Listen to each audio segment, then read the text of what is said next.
Channel.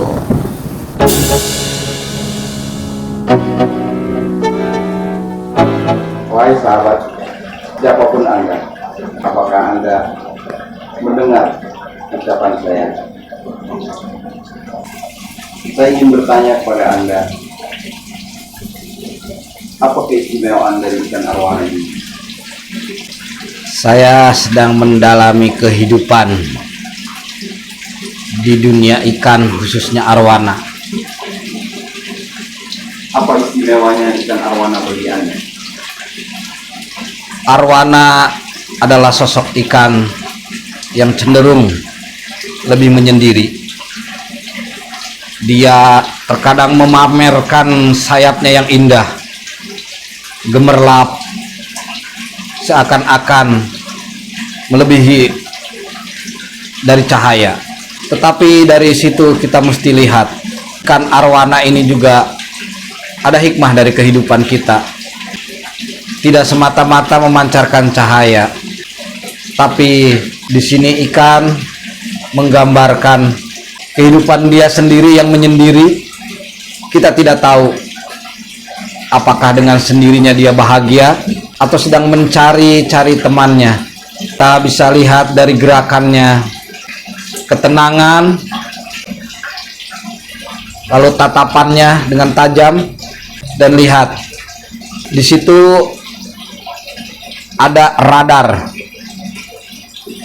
radar yang mungkin kalau kita bilang semacam janggut ke kumis untuk mendeteksi apa ini mangsa atau ini adalah sebagai teman. Lihat, kalau dia kita kasih makan sesuai dengan apa makanannya, radar akan bergerak dan akan menerkam. Berarti dia lapar, tidak memandang lagi teman.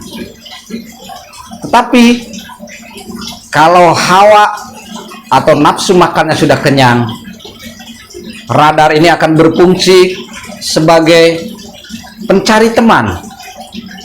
Kita perhatikan saja, kalau seandainya ini ada ikan mangsanya, dia akan biarkan, dia akan bermain dengan teman itu.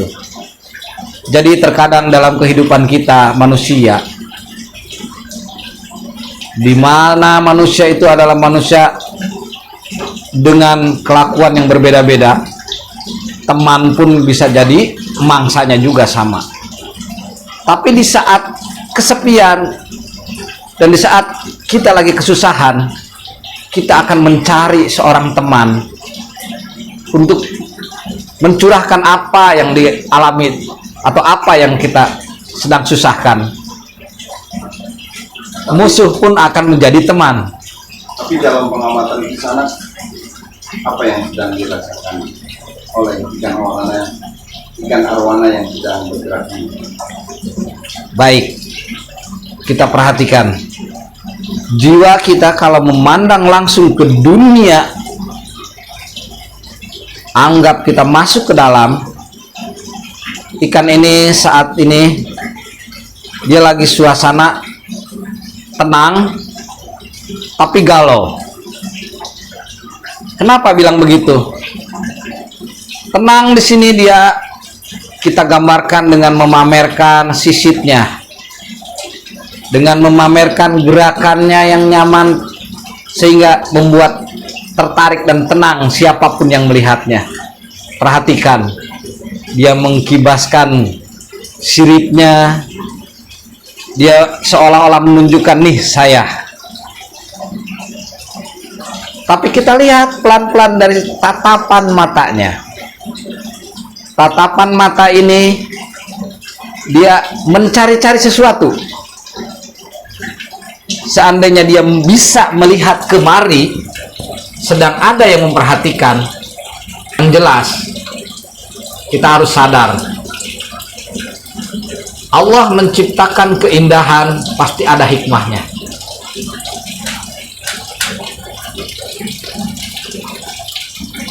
Lihat, warna emasnya, warna silvernya terkadang berubah. Perhatikan, berubah warna gitu di sana. Betul. Terkadang dia langsung seperti emas. Nah, lihat. Dia menunjukkan. Oh, kembali agak menjauh.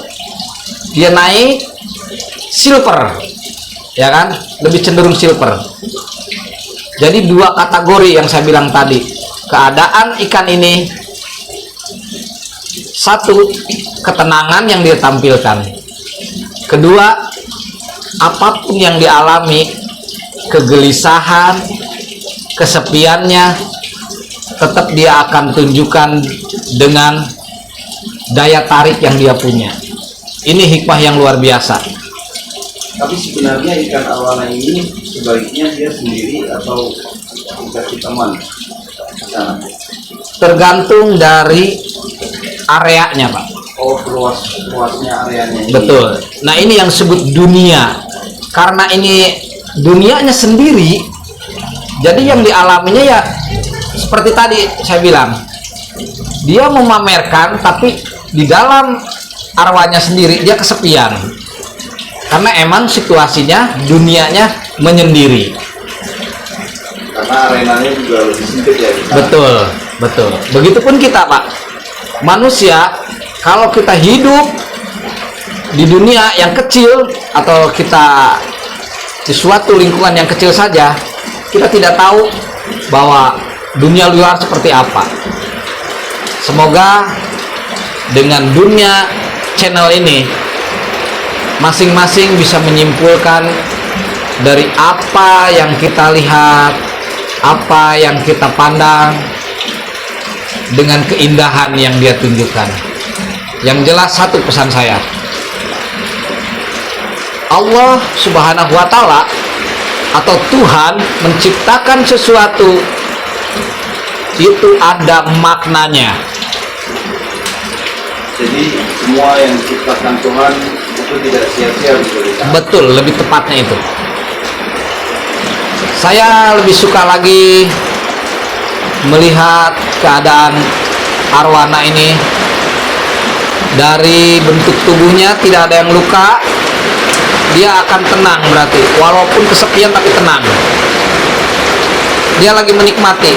Tapi ada kalanya ikan yang luka, siripnya rusak, mungkin dia lebih memberontak, belum terbiasa dengan dunia sendirinya.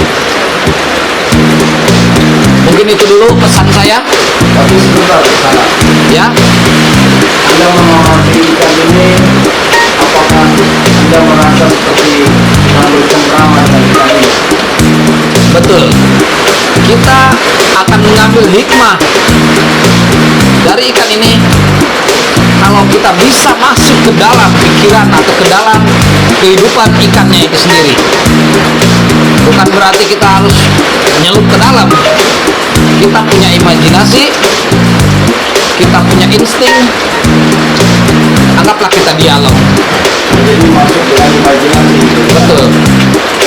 Nanti dengan keindahan ini pasti akan tertarik dan kita akan bisa masuk dengan sendirinya ke dalam ikan setur, ke dunia ikan ini. Itu. Terima kasih. Assalamualaikum warahmatullahi wabarakatuh.